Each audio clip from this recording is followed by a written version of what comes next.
Chaque semaine, on accueillera sur le plateau Camilla Rodriguez-CA, notre journaliste. Bonjour Camilla. Bonjour. Alors, à chaque semaine, vous nous parlerez donc d'un dossier d'actualité en lien avec le thème qu'on a abordé avec un de nos invités. On vient tout juste de parler avec Alan de Souza, donc de la réduction des déchets dans l'arrondissement Saint-Laurent. L'an dernier, au bulletin, vous nous aviez parlé, entre autres, d'un projet pour interdire les sacs de plastique à usage unique dans la métropole. Où s'en est rendu ce projet-là?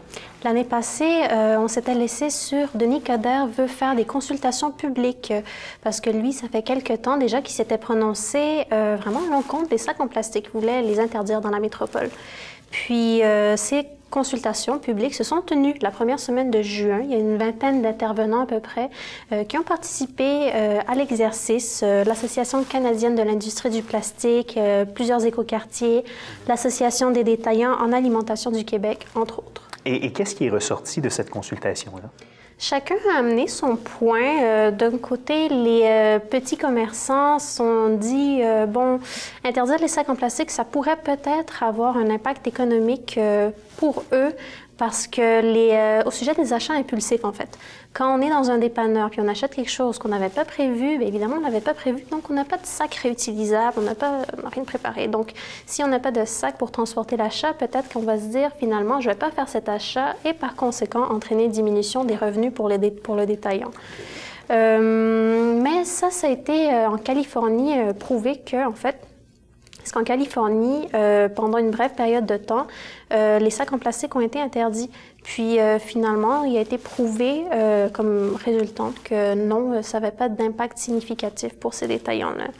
Il y a aussi le point qui a été amené par rapport à...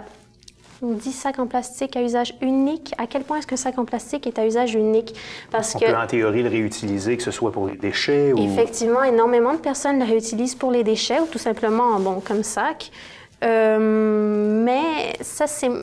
Je veux dire, utiliser un sac en plastique comme sac poubelle, reste que le sac en plastique est recyclable. Puis là, il n'est pas recyclé dans ce cas-là, évidemment, il s'en va directement au dépotoir. Il n'est peut-être pas biodégradable à ce moment-là. Donc, ce qu'on comprend, c'est qu'il y a, bon, d'un côté, j'imagine, l'industrie du plastique milite contre ce type de réglementation-là, les groupes plus écologistes en faveur. Est-ce qu'on sait ce que M. le maire de Montréal veut?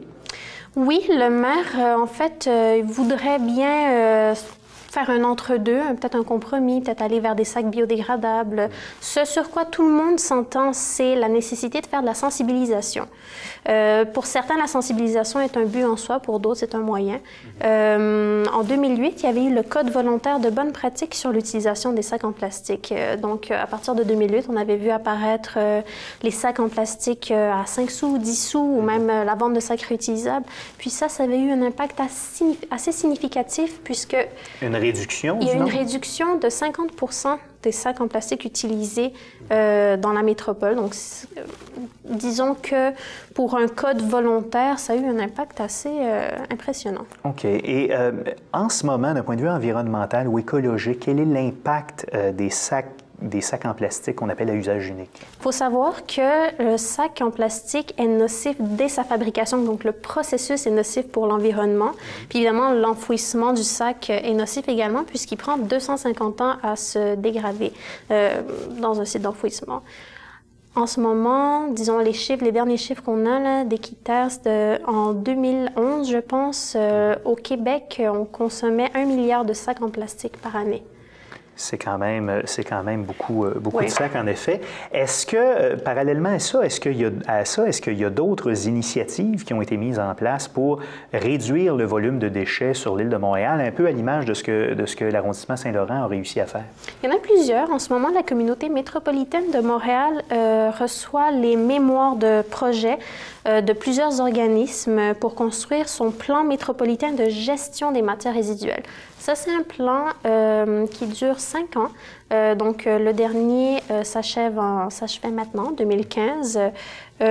Puis, son entrée en vigueur est prévue pour le printemps 2016. Donc, la fin de l'année scolaire. Et ça dépasse le cadre de l'île de Montréal, c'est la communauté métropolitaine, donc ça va vraiment aussi dans les couronnes. C'est quelque chose qui s'applique régionalement. Effectivement. Puis, à titre indicatif, le dernier plan prévoyait la réduction des quantités de matières résiduelles, disons, à 700 kg par habitant, recycler 70 du papier, ce genre d'objectif. Donc, l'entrée en vigueur de ce nouveau plan-là est prévue pour quand? Printemps 2016. Printemps 2016, d'accord. Camilla Rodriguez-CA, merci beaucoup. Merci à vous. À la semaine prochaine.